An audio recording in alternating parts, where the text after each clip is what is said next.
Evan Klosky makes his return to the show, and we discuss his opinion on Rob Gronkowski and the Bucs tight end situation. We have speculation resurfacing about Odell Beckham Jr.'s potential landing spots and the most recent Super Bowl odds that seem to really like the Buccaneers in 2022. Let's go. You are Locked On Buccaneers, your daily Tampa Bay Buccaneers podcast, part of the Locked On Podcast Network, your team every day.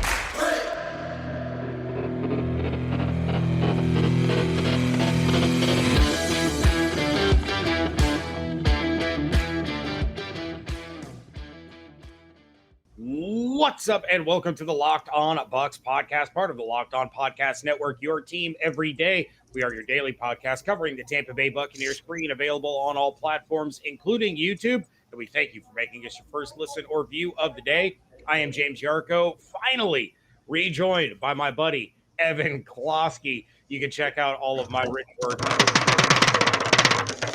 nation.com.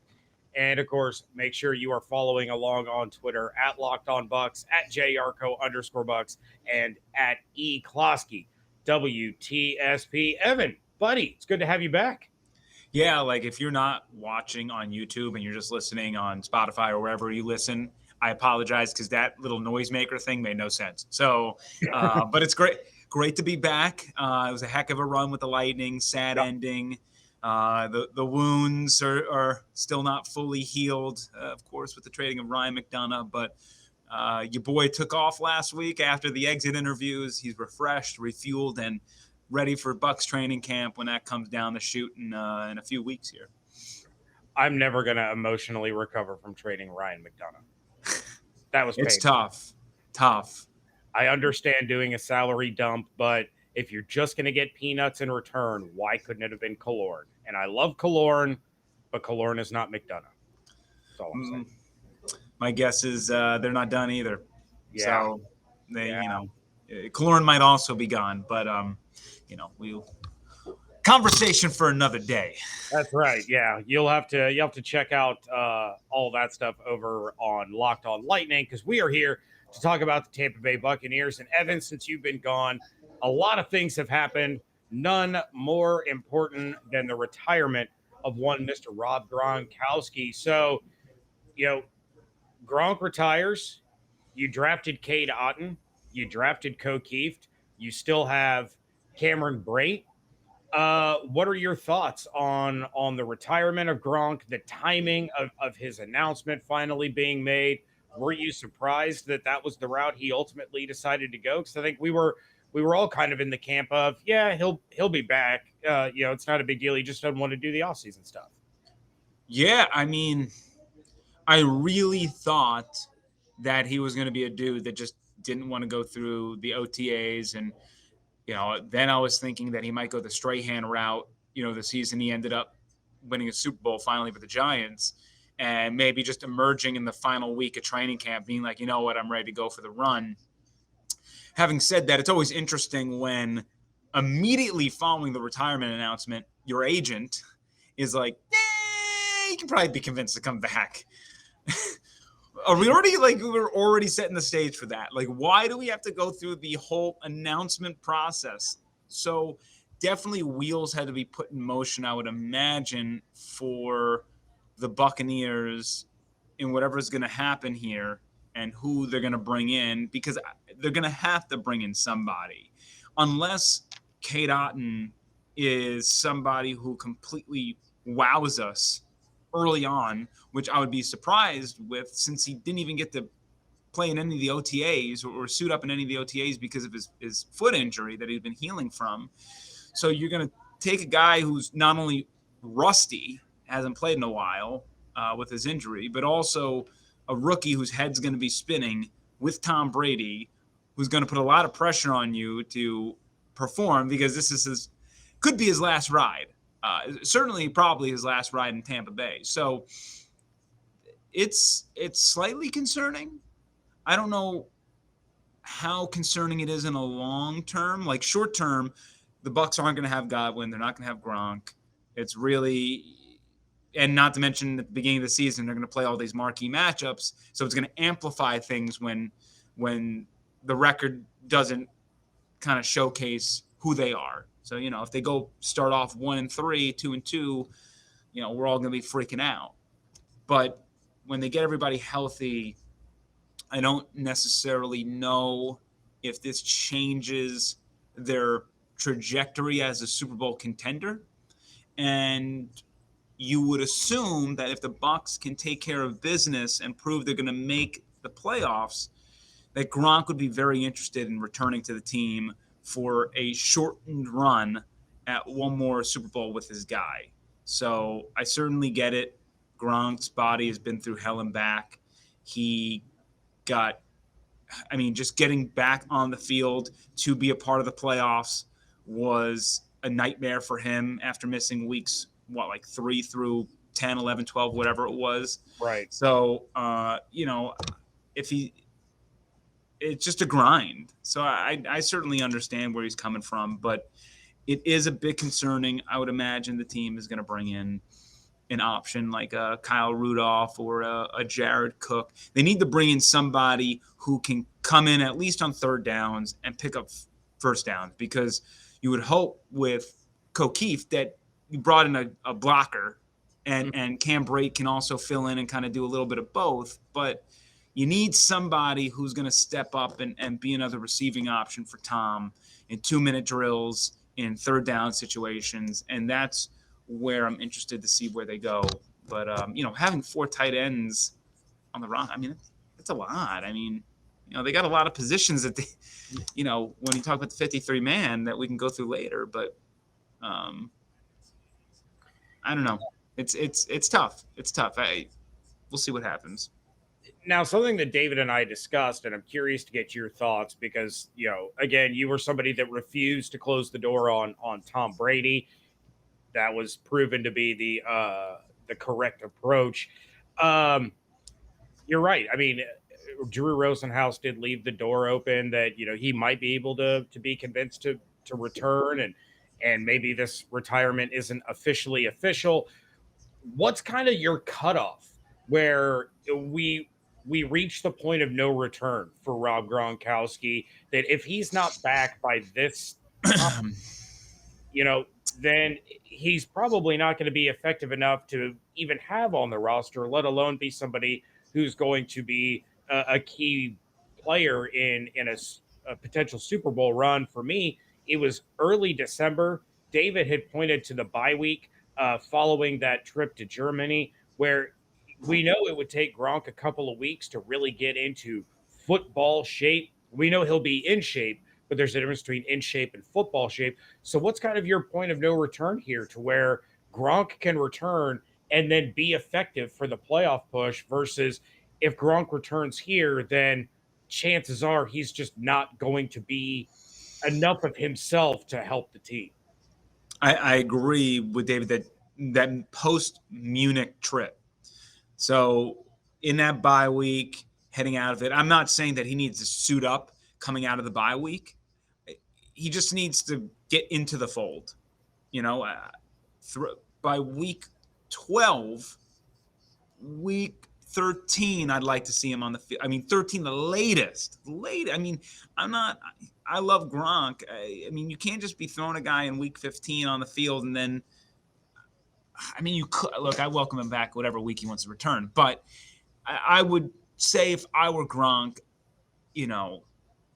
week 13, I need to be on the field in the mix of things. So hopefully by the bye week, we would start hearing rumbles of, hey, he's thinking of returning. He could come back.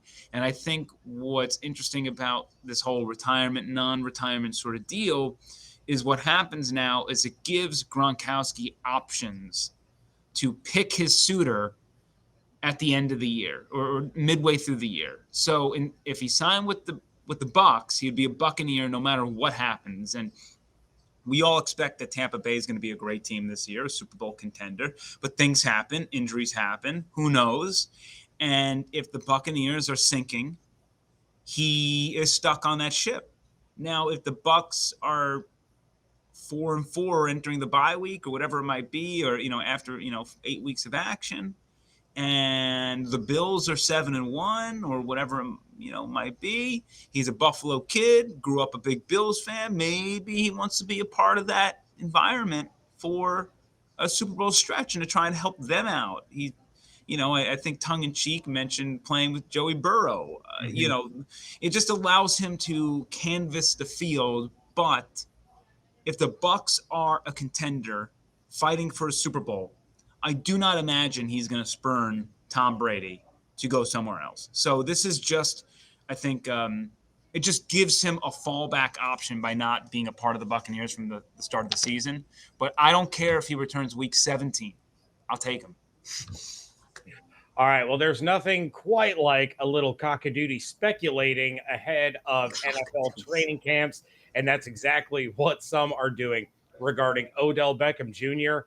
and the Tampa Bay Buccaneers. But first, BetOnline.net is your number one source for all your betting needs and sports information. Find all the latest sports developments, league reviews, and news, including Major League Baseball, the PGA Tour, and, of course, you have the NFL right around the corner. BetOnline is your continued source for all your sporting wagering information, including live betting, esports, and scores. And BetOnline.net remains the best spot for all of your sports scores, podcasts, and news this season. BetOnline is the fastest and easiest way to check in on all of your favorite sports and events, including MMA, boxing, and golf. Head to the website today or use your mobile device to learn more about the trends and action. BetOnline, where the game starts. Thank you for making Locked On Bucs your first listen every day. Charles Robinson of Yahoo Sports recently named the Buccaneers one of the three teams, along with the division rival New Orleans Saints and, of course, the yucky Dallas Cowboys, where Odell Beckham Jr. is most likely to land. Now, you have Mike Evans, of course, future Hall of Famer. You have Chris Godwin recovering from that ACL surgery. You have Jalen Darden out there. You have Scotty Miller. You have Tyler Johnson. You have maybe Rashad Perryman.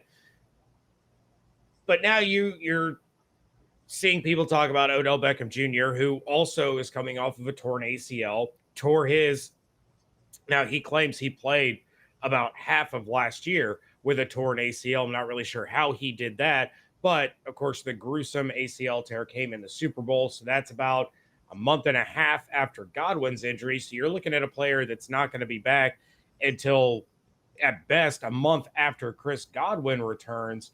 So what are your thoughts on Beckham and the Buccaneers being linked once again? I mean, is this something that makes sense for the Buccaneers? Is this something you could see happening? Or did their foray into the diva wide receiver pool begin and end with Antonio Brown? Yeah, it's very interesting how far we have come, and maybe with Bruce Arians in his we'll call management role, right? Maybe the team has expanded its letters in who they can accept on the roster, because you remember they had AB and he said, "Nah, OBJ, too many letters. We're not interested. We already got AB." So maybe the AB thing didn't work out. So maybe the learning lesson here is you need three. Two isn't enough. Yeah. I think it would be a tremendous option. I mean, look at this. We're talking about possibly Gronk returning later in the year, possibly getting OBJ in the fold. When we talk about this roster come playoff time and we're saying, hey, it's Tom Brady, Leonard Fournette, Chris Godwin, Mike Evans, Rob Gronkowski, Odell Beckham Jr. That's a scary group. Now, that's exciting. I don't know how healthy OBJ will be, how effective he will be. He was coming into his own there with the Rams and was having a huge impact in that Super Bowl before getting injured. It was sad to see. But we know that Odell Beckham Jr. has immense respect for Tom Brady. I believe OBJ and Giselle are good friends.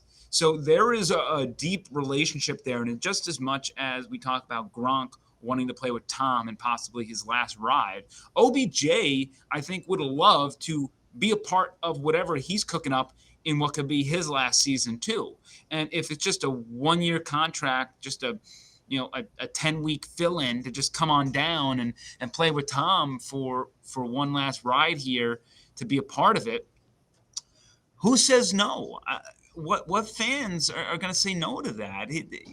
He is a proven veteran, now a Super Bowl winner. And I just mentioned in the last segment of how Tom needs that reliable option that they want to bring in on third downs, whatever it might be. OBJ could be that chain mover, that quick hitch, somebody that's right in Tom's face that he can go to, a reliable option for him in third and long, third and short situations to keep moving down the field. He doesn't have to be a 100-yard receiver. He just needs to be a dude who contributes and moves the chains and has maybe like 6 catches for 40 yards and 3 or 4 first downs. I mean, you're not asking the world of him. Just come in and be a small part of this big puzzle. So, yes, sign me up. And I think Tom Brady is a huge recruiting tool to bring Odell in, and I think he would. The Saints, I understand the pull there because he went to LSU. Obviously, that's a home for him. I don't know why he would want to go to Dallas. Because it's Dallas. Because it's Dallas. I guess. I mean, well, I don't know. Well, I don't get it. At his age, with his injuries, put me on a Super Bowl contender. I don't need to be. I don't know. And he's chomping at the bit to be even more of a contributor to a Super Bowl than he already was. Because I think it's fair to say if Odell doesn't go down, he's MVP of Super Bowl 56. He was playing that well. He was just absolutely dominant. And he goes down. All of a sudden, the Bengals start to battle back. They take a lead. Now, the Rams go on to win, of course, but Odell was having an MVP caliber game. You go back a few years ago to when he was traded to the Cleveland Browns, and he was asked about this a few years ago, and Odell said, quote, 2-3 years ago, there was a whole speculation and all that was going on, and I was willing and ready to go over at any point in time and play. That was always a dream of mine, to play for Tom Brady and Bill Belichick. So he's saying this back in 2017. Then recently you have Odell tweeting during he was watching Man in the Arena, and he tweets out, Man in the Arena was fire emoji. Tom replied with a couple of heart emojis. Odell replies right back with, love you, big bro. So they already have a relationship there.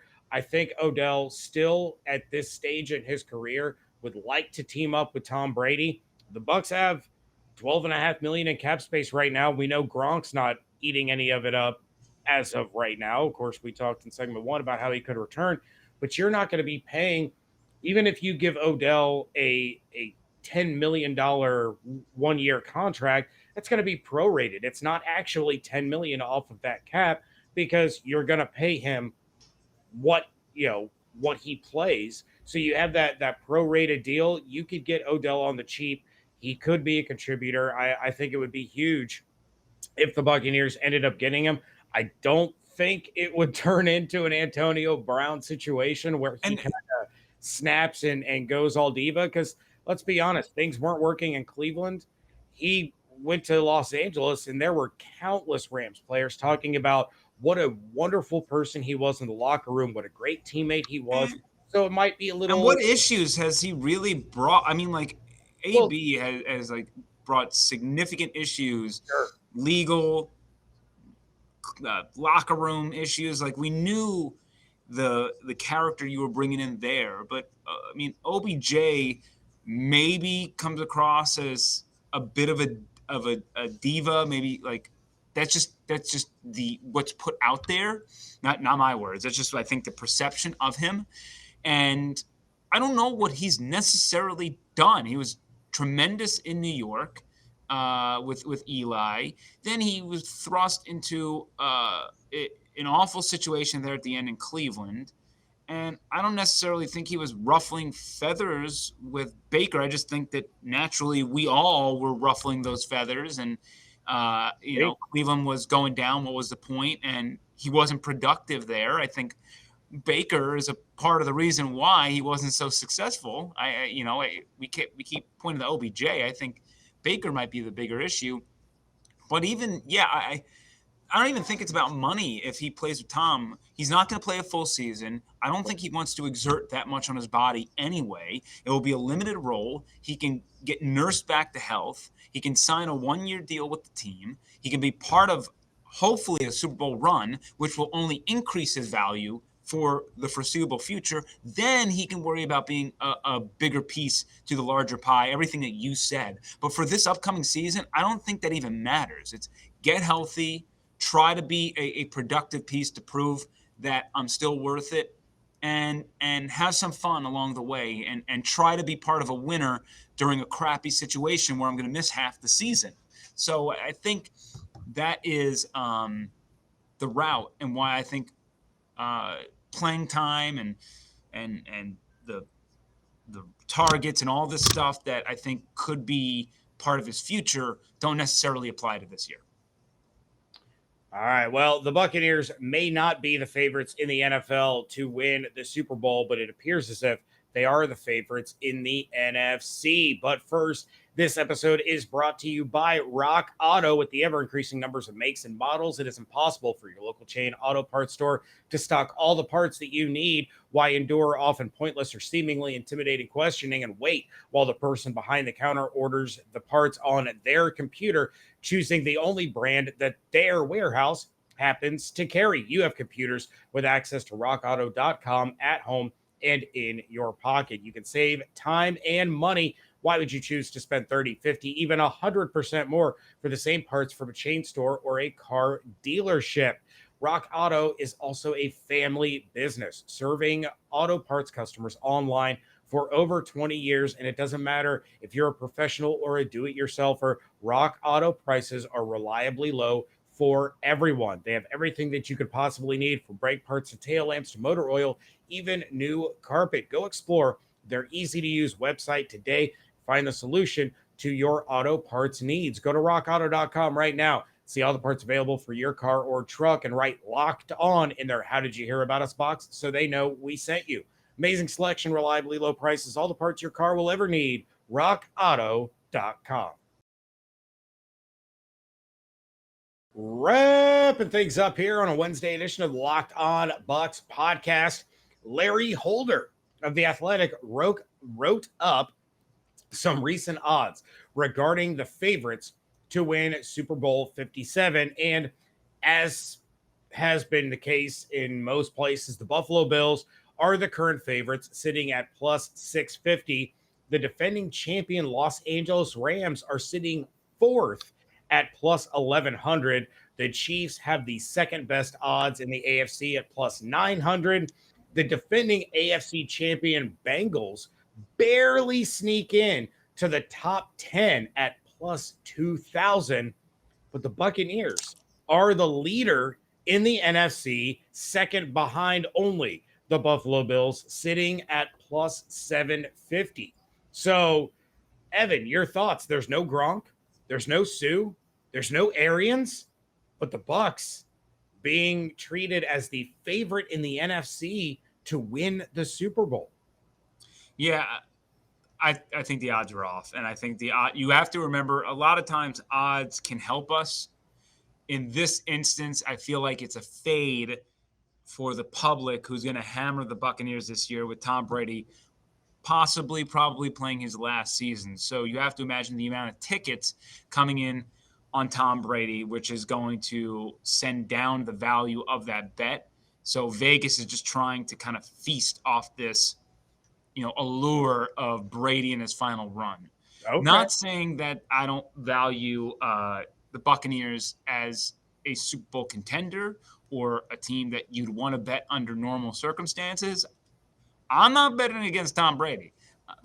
But I'll tell you this, last year, I would have been pretty salty if I saw that the Buccaneers were not the favorite to repeat or at least win the NFC. And Sure. you're going to tell me that the Rams, who are coming off a Super Bowl, who mostly have everyone back, this isn't the same copy and paste from the Buccaneers situation, who had everyone back. I got to go Rams as my favorite. The Rams are my favorite, and that's just a respect that they have earned and deserved, especially because the Buccaneers seemingly cannot beat them as well as the Saints, for whatever reason. But, yeah, I mean, the Buccaneers are, just off the top of my head, they're a top 3 team in the NFC this year before it starts. But I have Rams 1. Yeah, I actually tend to agree with you. These odds came out. I took a screenshot. I sent it over to you. I was like, we need to discuss this because, yeah, I mean, even Devin White in his media availability back at OTAs talked about, we have to figure out how to beat the Rams. We can't beat the Rams. So I don't see how you can, put the Buccaneers over the defending champions. And you're right. If this had been what the odds were last year, Bucs fans, Bucs media would have been up in arms. How are you going to disrespect the defending champions and say that the Buffalo Bills and the Kansas City Chiefs and the Los Angeles Rams are better than the team that just won the Lombardi? And the same thing now is happening to the Rams. And, David has made the argument that the Rams did lose a couple of key players. And while they are mostly the same, they're not entirely the same. I feel they made an upgrade at receiver, bringing in Allen Robinson in place of Robert Woods. But, they did lose a couple of key members of the team, and we'll see how that pans out. But like Ric Flair always says, to be the best, you got to beat the best. And the Bucs have not been able to beat the Rams. So I think that's an important measuring stick for the Buccaneers this year. And if I'm the odds makers, I'm basically going to flip-flop the Rams and the Bucs. I would leave the top 4 the same. You can argue that it should go Bills, Rams, Bucs, Chiefs, or Bills, Rams, Chiefs, Bucs. Either way. Yeah, I'm actually not that high on the Chiefs. I'm interested to see how they're going to be without Tyreek Hill. We know Mahomes can make magic. We know they still have Travis Kelce. They have Juju down there now, who I think Juju. Yeah, I do too. I still think Juju's a fantastic receiver, and I'll be interested to see how he works with Mahomes. But I still like the Chiefs a lot. I don't like him as much as the Bills, and I may not like him as much as I like the Bengals, who I feel are being pretty disrespected here. But I don't know about the Bengals. We'll see. They caught lightning in a bottle, and now they're going to have to play a pretty daunting schedule next year. Absolutely. But you got 3/5 of a new offensive line, including our guy Kappa there. You addressed the secondary, which they needed to do desperately. I think the Bengals are going to win their division. How far they'll go in the playoffs, I think, is another story. But I would say it's tough to gauge how the Chiefs are going to do overall because of how difficult that AFC West has now become. And those teams are just going to beat the snot out of each other. Yeah, that division is ruthless. The AFC is a grind. That's why, when it comes to the Buccaneers and the Rams and the Packers, I mean, this is your chance because and to time is a flat circle. Let me put this in a Lightning analogy. The Lightning had to go through a grinder in the Eastern Conference to make it to the Stanley Cup final. And when they made it to the Stanley Cup final, they were toast, done, nothing left in the tank. And that's sort of what the AFC is going to look like this year. Just an absolute grinder to get through and to win the AFC championship is going to be hard, really hard. Meanwhile, in the NFC, I would say there's probably 3 legit teams you have to go through. And that NFC championship game is going to be when, the rubber hits the road, potentially. Like getting a 1 seed in the NFC this year is so pivotal. Not only the bye, but then probably the next round is going to be an easier opponent to then set you up to play either, one of the Bucs, Rams, Packers, who presumably played each other and knocked each other out. Or knocked one of them out. So this year it's about getting the 1. Like it is a huge advantage in the NFC to get the 1 this year, more than I think other years, especially with the new, rules and whatever. But I just think that the makeup of the NFC to get that one, to avoid the meat and potatoes of that division. That's the way it's got to be. Or the conference, meat and potatoes of the conference. Yeah, and I'll be honest, I'm not real high on the Packers. I don't know what they're going to do without Devontae Adams. I'm interested in that too, but Aaron Rodgers is Aaron Rodgers, and he'll make people great around him. It could be Ewing theory. Remove him, and maybe he's forced to now spread the wealth. Something that I think has cost him in playoff matches is that he's been so locked in on Devontae Adams that he's neglected other receivers. And I think now that you removed him from the equation, he might open up the field more and be forced to trust other players that normally he doesn't. I can't wait to see angry/sad Rodgers face in the playoffs. It's going to be tradition unlike any other. It really, truly is. With that, we are going to get out of here. Thank you for making Locked On Bucs your first listen every day. Now make your second listen the Locked On NFL podcast. Our national NFL experts and insiders keep fans dialed in with the biggest stories and the latest news from around the league, because an offseason does not equal a break in the action. David and I will be back on Friday. If you have reactions, comments, topics, questions, anything at all, feel free to send them in to lockedonbucspodcast@gmail.com or give us a call at 813-444-5841. Of course, you can check out everything Evan is doing over there on 10 Tampa Bay and at 10tampabay.com. Check out my work at bucksnation.com. And, of course, make sure you are following along on Twitter at Locked On Bucs, at JYarcho_Bucs, at EKlosky and, of course, make sure you're following David at DHarrison82.